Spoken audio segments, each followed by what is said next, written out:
Hello, big shout out to Miss Harrison's epic Year 3 class. I understand you guys have been reading The Extremely Weird Thing That Happened in Huggably Falls, or have finished The Extremely Weird Thing That Happened in Huggably Falls, and I've got your questions here. So, here are the answers. So the first question is from Jacob, who asked, what are new Huggably Falls books about?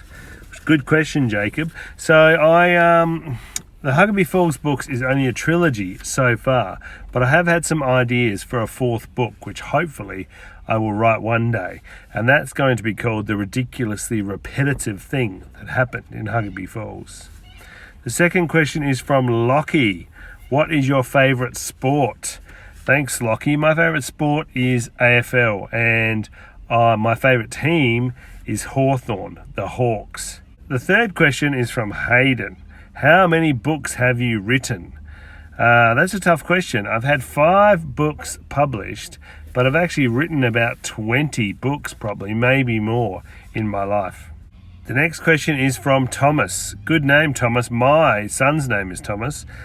Thomas has asked, how many Digmont Drive roads are there? That is a good question. I've never really thought about that too much before, but I think there's probably between 200 and 300 Digmont Drives in Huggably Falls. The next question is from James. James asked, how many days did it take you to write Huggably Falls? Well, I think it took me around about a year, so 365 days. Jack has asked the next question, which is, do you have any pets? And I have one pet, a little Scottish dog named Angus. The next question is from Sydney. Sydney has said, what is your favourite book out of the 3? And I assume Sydney is asking about the 3 Huggably Falls books. My favourite book of the Huggably Falls books is the second book, The Unbelievably Scary Thing That Happened in Huggably Falls, because I think we all like to be scared sometimes. The next question is from Scarlett M, who has asked, do you express your own feelings in the book? Which is a pretty cool question. I think sometimes I do express some of my own feelings in the book, like I hide little messages in there. And a lot of the way the characters react to situations is probably the same way that I'd react. Sophie has asked, how many words did you write in the book? Well, good question, Sophie. There's about 45,000 words in each Huggably Falls book, I think. Around about 45,000 words. Charlotte has asked, where do you get your inspiration for the books from? This is sort of like the question, where do you get your ideas from? And it's a question authors get asked all the time. And ideas and inspiration comes from everywhere, all around you. Everything you do can give you ideas for stories. And the important thing is to write all those ideas down in a little notebook, or write them down somewhere so you remember them, and collect them together so you can put them into stories. Madeline has asked, what book are you working on right now? That's a great question. Well, the book I'm actually working on right now is a book about a character called Violet Dart, who is a detective. She calls herself a PD, a primary school detective, and she solves crimes at her school. So hopefully you'll see that book in bookstores soon. Dylan has asked, what are the henchmen's real names? Another good question. I've never actually been asked that question before, but I think their names are Bert and Sher, and if you put their names together, it says Sherbet. Brody has asked, what is Kip's last name? Well, Kip's last name is actually Kindle, so his full name is Kip Kindle. Mitchell has asked, where do you get your names from? Which is a good question again. They're all good questions, actually. I think names are really tricky. You spend a lot of time thinking up names when you're an author, and you play around with a lot of different names to get names that are just right. And I made it a little bit harder for myself with Huggably Falls because I had to have all the characters. I made a rule that all the characters had their first and second names that started with the same letter. So that made it a bit tricky. So I do lots and lots of work on names, and I try out lots of different names before I find ones that work. Ava has asked, have you ever made a book based on your life? not so far, but little bits and pieces that are in the story sometimes are like real things that happen to me, or based on real things that happen to me. So sometimes real things sneak into your stories, but not a whole story that's based on my life. Joshua has asked, what's your favourite character in the book? Well, I think if I had to choose a favourite character, it would probably be one of the villains in the book. I mean, everyone loves a good villain. So I would say probably Felonious Dark or Mrs. Turgan. They're my favourite characters.